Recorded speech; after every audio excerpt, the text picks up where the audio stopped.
오늘은 부활주일입니다. 예수님께서 부활하셨습니다. 할렐루야. 그런데요, 그 부활은 예수님에게서만 끝나는 것이 아닙니다. 우리도 예수 그리스도 믿으면 부활합니다. 아멘. 우리도 예수 그리스도 믿으면 부활합니다. 그리고 여러분, 예수 그리스도 믿으면 복 받습니다. 누구는 이걸 기복주의라고 말하는데요, 그런데 저는 이 말 자체가 잘못된 말이라고 생각하지 않습니다. 그러면 여러분, 예수 믿으면 죽습니까? 예수 믿으면 저주받습니까? 절대 그렇지 않습니다. 예수 믿으면 부활합니다. 예수 믿으면 복 받습니다. 이 말 자체가 잘못된 건 아니죠. 그러나 여러분, 이 문장 안에는 빠져 있지만 이 문장 안에 내포되어 있는 단어가 하나 있어요. 근데 이 문장을 들으면서 우리가 이 단어를 떠올리지 못한다면, 생각해내지 못한다면 우리의 신앙은 병들고 기복주의로 흐를 수밖에 없는 것이죠. 그 단어가 뭐냐면 바로 십자가입니다. 십자가. 여러분, 세상도 복을 이야기합니다. 그러나 이 세상의 복과 하나님의 말씀에서 말하는 복의 결정적인 차이가 있어요. 그 결정적인 차이가 뭐냐? 바로 십자가라는 거예요. 세상의 복에는 십자가가 없어요. 그러나 하나님이 말씀하시는 그 말씀의 복에는 십자가가 담겨져 있는 거예요. 여러분, 여러분, 예수 믿으면 부활합니다. 예수 믿으면 복 받습니다. 그러나 우리가 예수 믿으면 그냥 곧바로 부활하는 게 아닙니다. 우리가 예수 그리스도를 믿는 그 순간 우리 크리스찬들에게 주어지는 것이 있어요. 그것은 바로 다름이 아니라 십자가예요. 십자가. 그 십자가의 삶을 통과한 후에 우리는 부활의 삶으로 나아갈 수 있는 것이죠. 마치 우리 예수님께서 그 십자가의 그 고통과 아픔을 견뎌내시고 부활의 영광을 경험하셨듯이, 우리도 예수 그리스도를 믿는 그 순간 우리는 세상 사람들이 걸어가는 세상의 길이 아니라 십자가의 길, 십자가의 삶이 우리에게 시작되어지는 것이죠. 그 길 가운데, 그 삶의 끝에 우리는 부활의 영광을 볼 수 있는 거예요. 하나님의 그 풍성한 은혜 가운데, 복 가운데 거하게 된다는 것이죠. 저는 확신합니다. 예수 믿으면 복 받습니다. 아멘. 그러나 그냥 복 받는 게 아니에요. 그리고 우리는 이 세상의 그 썩어질 복을 받는 것이 아닙니다. 우리는 하나님의 복을 받는 거예요. 하나님이 주시는 영원하고 썩지 않고 영원히 목마르지 않는 복을 받는 거예요. 그러나 예수 믿는다고 우리가 곧바로 그 복을 느끼고 경험하는 건 아닐 수가 있어요. 바로 십자가의 길, 그 십자가의 삶을 통과할 때 우리는 하나님이 예비하신 그 풍성한 삶의 복이 어떤 것인지 그때서야 깨닫고 누리고 전할 수 있게 되는 것이죠.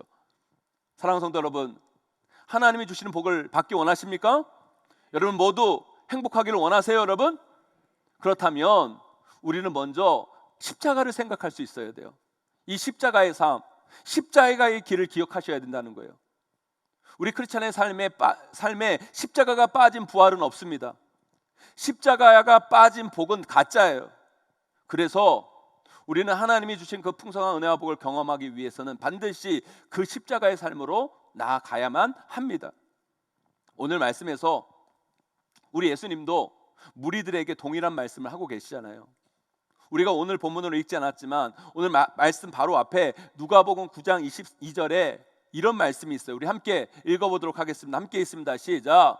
이르시되 인자가 많은 고난을 받고 장로들과 대제사장들과 서기관들에게 버림받아 죽임을 당하고 제3일에 살아나야 하리라 하시고, 우리 예수님께서 제자들에게 그리고 무리들에게 본인이 3일 만에 살아날 것이다, 부활할 것이다 라고 예고를 하십니다.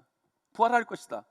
그러면서 우리 예수님이 그 부활을 너희들도 경험하려면, 너희도 다시 살아나려면 어떻게 해야 되는가를 오늘 말씀을 통해 우리에게 알려주고 계시는 거예요.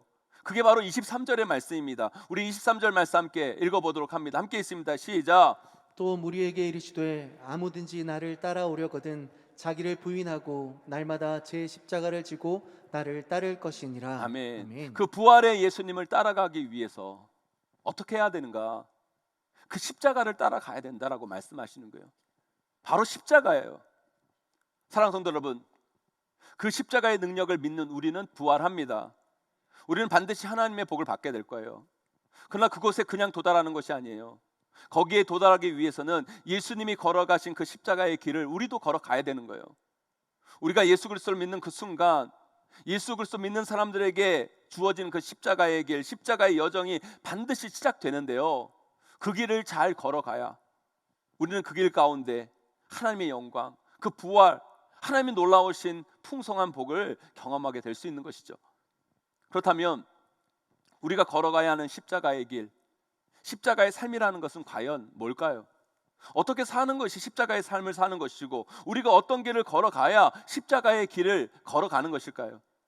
저는 오늘 말씀을 통해 예수 그리스도 믿는 우리 모두가 살아가야 할 그 십자가의 삶, 십자가의 길이 무엇인지를 여러분들과 함께 은혜 나누고자 합니다. 부디 우리가 반드시 가야 할 그 십자가의 삶, 그 길이 무엇인지 오늘 말씀을 통해 깨닫고 그 삶을 살아내고 그 길을 걸어가심을 통해 그 길 가운데 있는 부활의 영광, 그 놀랍고 풍성하신 하나님의 은혜와 복을 누리시는 저와 여러분 우리 모두가 되시기를 주님의 이름으로 간절히 축원하고 축복합니다. 그렇다면 우리가 가야 할 십자가의 삶, 십자가의 길은 구체적으로 뭘까요? 첫 번째로요, 자기 부인의 삶을 사는 것이 바로 십자가의 삶인 거예요. 여러분, 예수 그리스도를 믿는다는 게 뭔지 아세요, 여러분?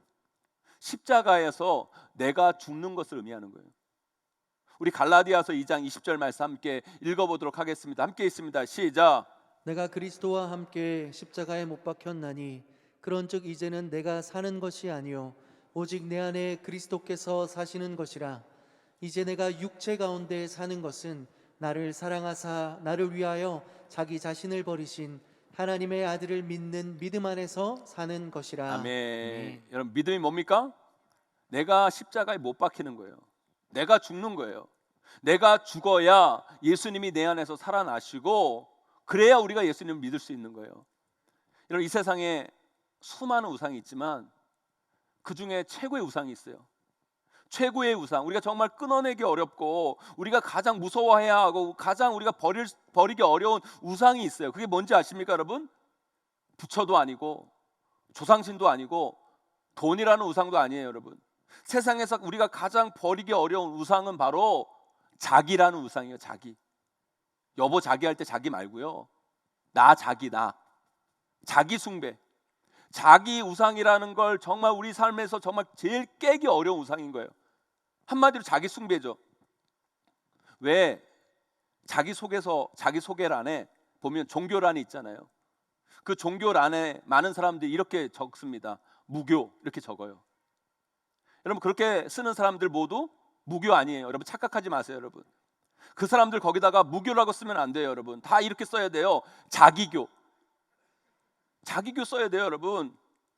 예수 안 믿는 모든 사람들이 여러분 아닌 것 같지만 그 실상을 다 들여다보면 다 자기를 숭배하며 살아갑니다.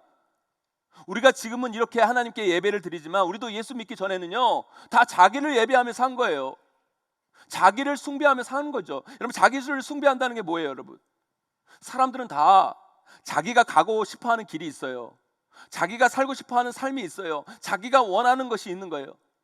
그것을 바라고 그것을 예배하고 그것을 소망하며 살아가는 게 자기 숭배인 거예요. 그런데 우리가 예수 그리스도를 믿는 그 순간 우리의 인생은 나에게 초점 맞춰진 인생이 하나님께로 우리의 초점이 옮겨지게 되는 거예요.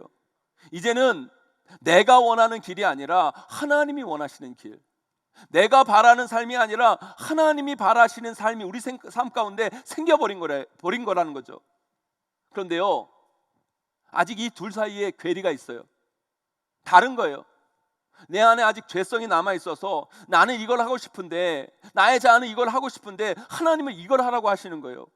난 이렇게 살고 싶은데 하나님 우리 입으로 이렇게 살라고 하시는 거예요. 이 속에서 갈등할 수밖에 없는 게 우리의 인생이라는 거죠. 사실 예수 안 믿으면요 이런 갈등을 할 필요가 전혀 없어요.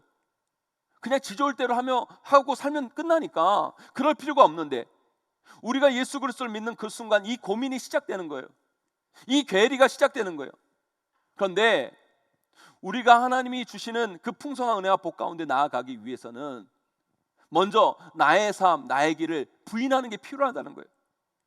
사랑하는 성도 여러분, 정말 능력 있는 성도는 어떤 성도인지 아십니까? 자아를 잘 죽이는 성도가 능력 있는 성도예요.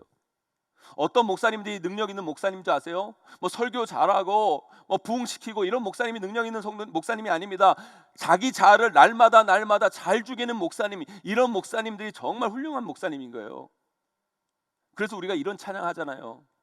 하나님의 꿈이 나의 비전이 되고 예수님의 성품이 나의 인격이 되고 성령님의 권능이 나의 능력이 되길 원하고 바라고 기도합니다.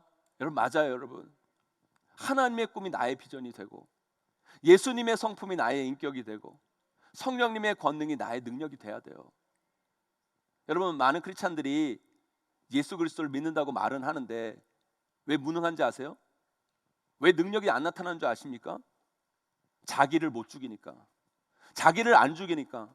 내가 죽어야 예수 그리스도의 능력이 우리 안에 살아나는 거예요. 그런데 자꾸 내가 살아있으니까, 무능한 내가 내 안에 살아있으니까 아무것도 안 되고 아무것도 못하는 거예요. 여러분, 교회에서도요, 제일 힘든 사람들이 어떤 사람인 줄 아십니까? 아직 자기 자아가 살아서 팔딱팔딱 되는 사람들, 제일 힘들어요. 여러분, 아니요, 우리는 우리의 자아를 죽이고 내 안에 예수 그리스도 하나님의 뜻이 살아있어야 돼요. 그래서 우리는요, 우리 인생의 에너지 50%는요 자기 자아를 죽이는 데 다 써야 돼요. 날마다 나를 죽여야 돼요. 제가 최근에 이재철 목사님의 책을 한 권 읽었습니다.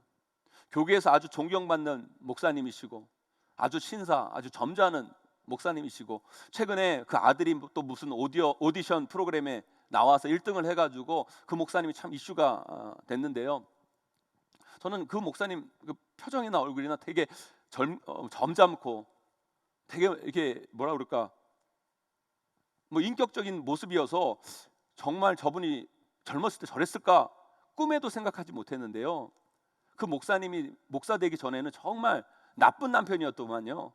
제가 보니까 모태 신앙이고 집사라고 해서 지금 그 사모님하고 결혼을 한 거예요. 그런데 맨날 술독에 빠져가지고 허구한 날 술 먹고 집에 들어오는 거예요.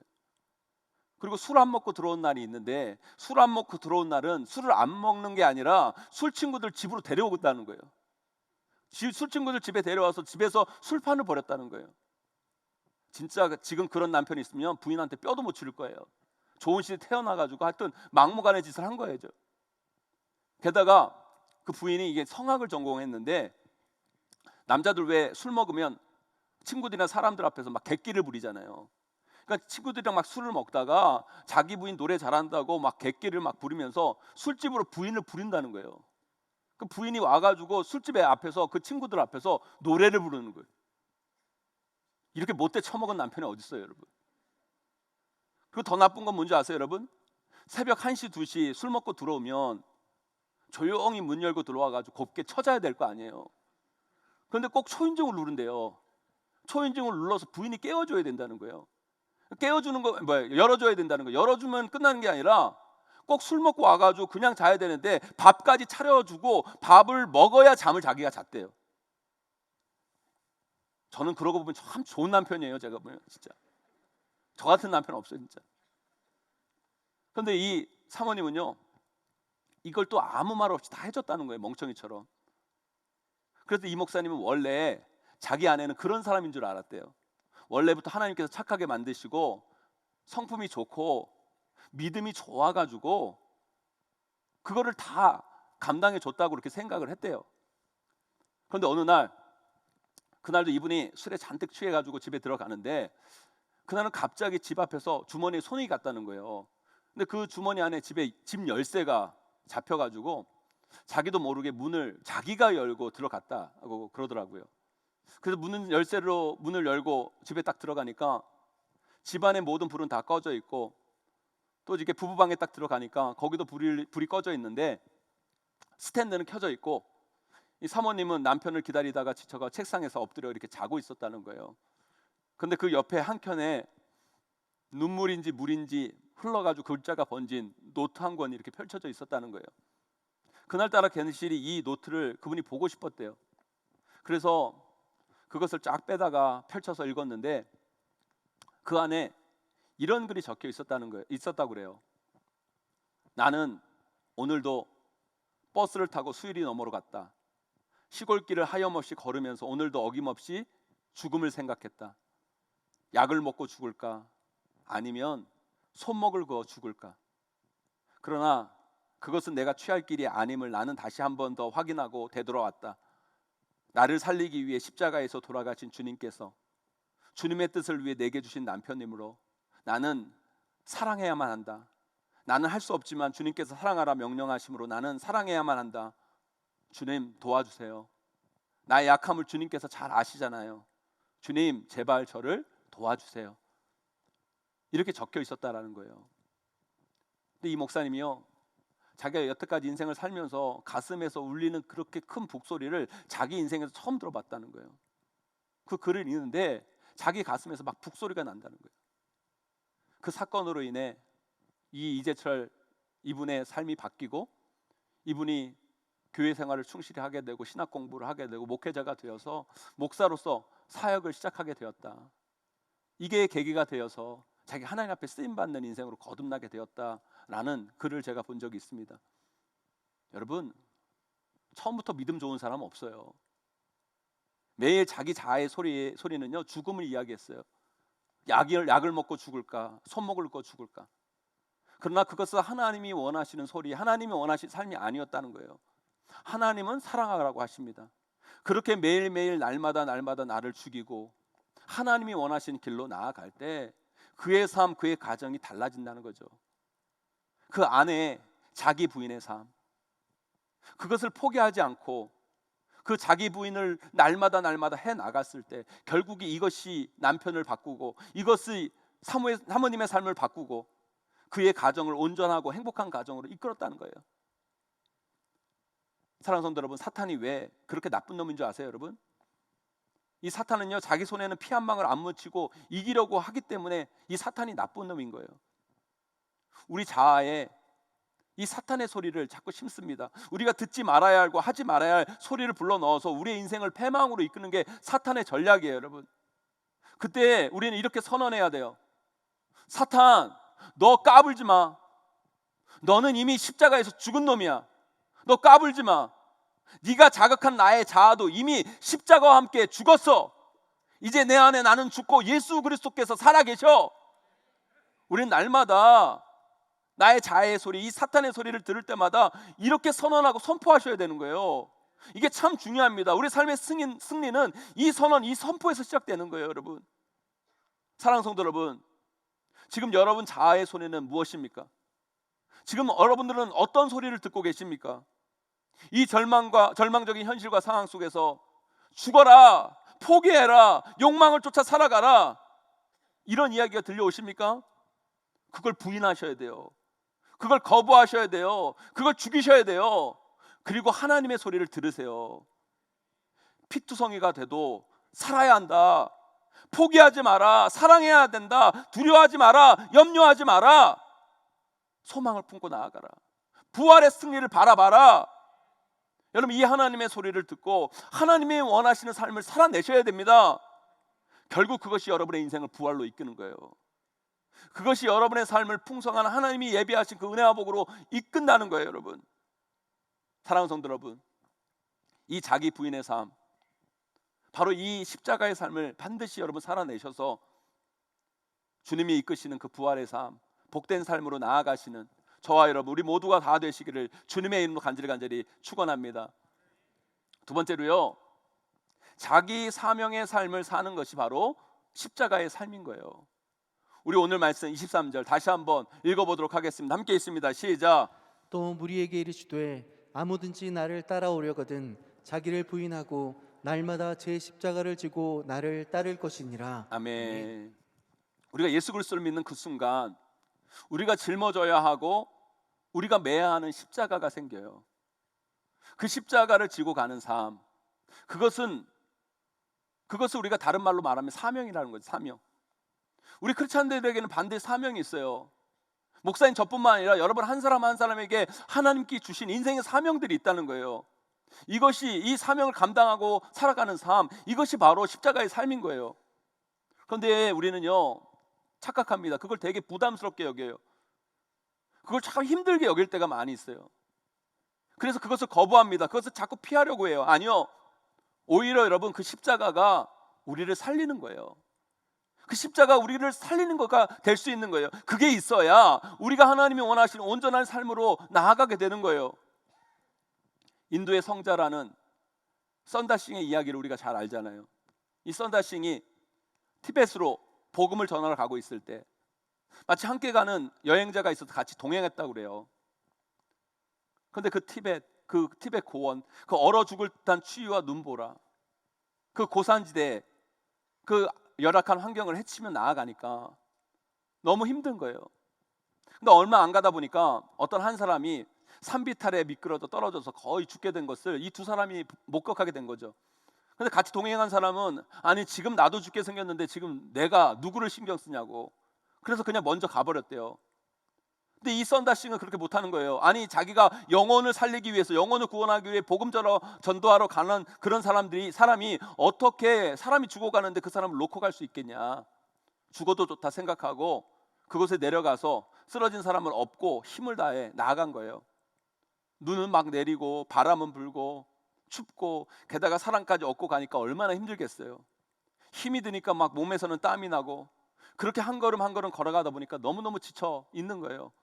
그런데 얼마 안 가 길에 이렇게 보니까 죽은 시체가 하나 있는 거예요. 근데 그 사람은 바로 누구냐? 바로 같이 방금 전까지 동행했던 한 사람, 그 사람이 죽어 있는 거예요. 그 사람은 혼자 걷다가 결국 그 추위에 얼어 죽게 된 거죠. 그런데 이 썬다싱은요, 사람을 업고 가는 바람에 막 몸에 땀이 나고 결국 그 땀으로 인한 체온으로 인해 자기도 살고 자기가 업고 있는 사람도 살 수 있었다는 그 이야기, 여러분 우리가 많이 듣지 않았습니까? 여러분, 사랑하는 성도 여러분, 우리 앞에 놓인 십자가, 우리가 감당해야 할 그 일들이 때로는 우리 인생 가운데 부담과 짐으로 느껴질 때가 있어요. 그런데 그건 우리 인생의 부담과 짐이 아니에요. 그게 오히려 우리를 살리는 것일 수 있는 거예요. 그것 때문에 여러분들이 살아갈 힘이 생길 수 있는 것이고, 그걸 회피하지 않고 그것을 짊어지고 나아갈 때 여러분 삶 가운데 하나님이 예배하신 그 풍성한 역사가 나타나게 된다는 거예요. 제가 최근에 이혼한 후배 동생이랑 이야기를 나눈 적이 있어요. 그래도 꽤 긴 시간 알아왔는데 개인적인 프라이버시라서 그런지 이혼 이야기를 잘 이렇게 못 물어보겠더라고요. 그런데 그날은 어떻게 분위기가 됐는지 제가 물어봤어요. 왜 이혼하게 됐냐고. 그랬더니 그 동생이 그런 이야기를 하는 거예요. 진짜 별 문제 아니었다고. 누가 바람을 핀 것도 아니고 나쁜 짓 한 것도 아닌데 그냥 어떻게 하다 보니까 막 큰 소리가 막 오가고, 이렇게 사는 게 무슨 결혼 생활이냐고, 이렇게 살 거면 이혼하자고 막 큰 소리 치고 막 그러면서 자존심 세우다가 하다가 이혼까지 갔다는 거예요. 그런데 이혼 법정 앞에서라도 누구 하나 좀 자존심을 꺾었으면 그냥 살았을 텐데 그걸 못해서 이혼까지 갔다고 하면서 저에게 이런 이야기를 하는 거예요. 만일 그때 우리에게 자식이 있었으면 아마 그냥 누구 하나 자존심을 꺾었을 텐데 자식이 없어서 그런지 그냥 그렇게 됐다고, 그렇게 얘기하면서 자기가 어떤 선배에게 그런 이야기를 똑같이 하니까 그런 선배도 그런 이야기를 하더라는 거예요. 자기도 자식만 없었으면 벌써 이혼했을 거라고. 지금 이 자리에도 이 이야기가 공감 가는 분들이 많으실 것 같은데요. 여러분, 우리가 책임져야 하고 짊어져야 할 짐이 있다는 게 여러분 꼭 나쁜 것만은 아니에요. 여러분, 그것이 오늘의 우리를 살아내게 하고 이 힘들고 아픈 세상을 살아가게 하는 능력과 힘이 될 수 있는 거예요. 여러분, 가벼운 인생을 너무 좋아하지 마세요. 여러분, 훌훌 털어버리고 가볍게 살고 싶다? 그러다가 진짜 여러분의 인생 날아가는 수가 있어요. 여러분, 우리 인생에는요 어느 정도 무게가 있어야 되는 거예요. 부담이 좀 있어야 자라고 성장하고 하나님이 우리가 원하시는 삶의 길로 나아갈 수 있는 거예요. 저는요 제 인생을 돌아보면서 이런 생각을 많이 해봤어요. 여러분 보시기에도 그렇지만 저는 생긴 것 자체가 좀 목사 같지 않지 않아요, 여러분? 목사님들 이렇게 모임에 가면 다 목사라고 다 얼굴에 다 써 있어요. 근데 저는 이 목사라고 별로 얼굴에 써 있지가 않은 것 같아요. 저는요 진짜 운동 좋아하고 놀기 좋아하고 친구 좋아하고, 게다가 저는요 삶 자체가요 뭐에 속박받는 걸 너무 싫어하는 사람이었어요. 한마디로 저는 자유추구형의 인간이에요. 그런 제가 이런 생각을 해봤어요. 제가 목사가 아니고 성도로 집사로 신앙생활을 했으면 나는 어땠을까? 제가 이렇게 생각해 보면 진짜 나이롱도 이런 나이롱이 없었을 것 같아요. 진짜 나이롱 성도, 나이롱 집사가 되기에 딱 알맞는 부류가 저 같은 인간의 부류예요, 여러분. 그런데 하나님께서 어쩜 저를 그렇게 잘 아시고 어릴 때부터 저를 사역제로 세워주시고 나이 30도 안 돼서 목사라는 무거운 십자가, 무거운 짐을 저에게 매게 하셔서 이렇게 매 예배 시간마다 꼼짝없이 어디를 가지도 못하게 만들고 기도하게 하시고 말씀 읽고 말씀 있는 거에 더해서 말씀 연구까지 하게 하시니 그게 얼마나 참 감사한 일이에요. 진짜 저 같은 스타일은요, 목사 안 했으면 진짜 큰일 날 스타일이에요. 그래서 저는 날마다 생각해요. 나에게 부여된 이 목사라는 타이틀이, 이 짐, 이 십자가가 짐이 아니고 부담이 아니고 은혜다, 복이다, 이런 마음 가지고 사역합니다. 여러분, 신앙 연수가 오래되어 가는데 직분을 안 받으려고 빼시는 분들이 꽤 계세요. 여러분 그러는 거 너무 좋은 게 아니에요. 부담 없이 신앙생활 하겠다. 여러분, 부담 없이 신앙생활 하겠다는 건 뭔지 아세요? 여러분, 하고 싶으면 하고 하기 싫으면 안 하겠다는 거예요. 자기 마음대로 내키는 대로 신앙생활 하겠다는 거예요. 물론 우리가 직분 때문에 억지가 되면 안 되겠지만 그만한 십자가가 우리 앞에 놓일 때 피하지 말고 그것을 지고 나가야 우리 신앙이 성장하는 거예요. 여러분, 우리에게 주어진 그 십자가를 우리가 지고 나아갈 때 우리가 자라나고 하나님과 더 가까워지고, 그래야 하나님이 예비하신 그 풍성한 가운데 우리가 거하게 되는 거예요. 여러분, 그래서 여러분, 연수가 되면 직분도 받고 그러셔야 되는 거예요. 여러분, 사랑하는 성도 여러분, 여러분 앞에 놓여진 그 십자가는 부담이 아닙니다. 짐이 아닙니다. 여러분들을 하나님의 풍성한 복으로 이끄는 도구입니다. 은혜입니다. 축복의 통로입니다. 여러분, 그걸 회피하지 마세요. 때로는 왜 내 삶 가운데 이런 문제가 있지, 이런 어려움이 있지, 왜 나에게 이런 십자가를 주십니까? 괴로울 때도 있지만 두려워하지 말고 그 십자가를 당당히 지고 한 걸음 한 걸음 여러분 인생을 나아가 보세요. 여러분, 결국 그렇게 한 걸음 한 걸음 나아가다 보면 주님이 원하시는 모습으로 여러분 성장해 가 있을 뿐만 아니라 주님이 원하시는 그 영광의 자리에 분명히 여러분의 인생이 도달해 있을 거예요. 여러분, 우리 교회도 마찬가지예요. 여러분, 우리 용인제일교회 사명 잃어버리는 순간, 그 십자가를 포기하는 순간 타락한 교회, 병든 교회가 되고 마는 거예요. 우리 용인제일교회 이렇게 큰 건물, 많은 사람들이 있다는 거 자랑거리가 아닙니다. 사명이 그만큼 커졌다는 거예요. 우리 교회는 더 큰 십자가를 이제 져야 돼요. 더 큰 사명을 감당해야 돼요. 아멘. 우리 성도님들, 우리 용인제일교회 이 큰 십자가, 이 큰 사명 앞에 우리 도망치지 않았으면 좋겠어요. 회피하지 않았으면 좋겠어요. 주님이 주신 그 사명의 십자가 당당히 지고 한 걸음 한 걸음 나아갈 때 하나님께서 우리 교회를 더 축복해 주시고 하나님께서 우리 교회를 더 붙들어 주실 거예요. 하나님이 기뻐하시는 그 교회, 하나님께서 이끄시는 그 교회, 이 교회에서 자라난 우리 자녀들, 우리 다음 세대들도 믿음 가운데 더 견실히 자라나서 반드시 대대손손 우리 용인제일교회를 통해 온 성도들, 우리 다음 세대들이 부활의 영광을 보게 될 줄 믿습니다. 그런 아름다운 교회로, 건강한 교회로 우리 용인제일교회가 세워졌으면 좋겠어요. 사랑하는 성도 여러분, 여러분의 인생, 여러분의 가정도 마찬가지예요. 때로는 내가 감당하기 어려운 십자가가 우리 삶과 우리 가정 가운데 놓여진 것을 보게 돼요. 그러나 여러분, 피하지 마세요. 하나님께서 십자가를 여러분의 인생 가운데 주셨다면 그 십자가를 짊어질 수 있는 능력도 주실 거예요. 그 능력을 구하며 당당히 그 십자가를 짊어지고 나아가면 그 길 끝에 반드시 여러분의 인생은 부활의 영광을 보게 될 줄 믿습니다. 사랑하는 성도 여러분, 이제 말씀을 맺습니다. 예수 믿으면 부활합니다. 예수 믿으면 복 받습니다. 그러나 거기에 십자가가 빠져 있으면 안 돼요. 거기에 십자가가 빠져 있으면 우리의 신앙은 병들고 타락합니다. 십자가를 붙드세요. 십자가의 삶을 살아가세요. 십자가의 길을 걸어가세요. 그 길에 바로 부활이 있는 거예요. 그 삶이 바로 참된 복으로 나아가는 길입니다. 자기 부인의 삶, 자기 사명의 삶, 그것이 바로 십자가의 삶이고, 그 삶을 살아가는 자에게 하나님은 분명히 놀라운 그 부활의 영광, 그 은혜와 복으로 그 인생을 차고 넘치게 만들어 주실 것입니다. 그 십자가의 길을 한 걸음 한 걸음 나아감을 통해 하나님이 예비하신 그 축복의 길로 나아가시는 우리 귀한 모든 성도님들 다 되시기를 주님의 이름으로 간절히 축원하고 축복합니다.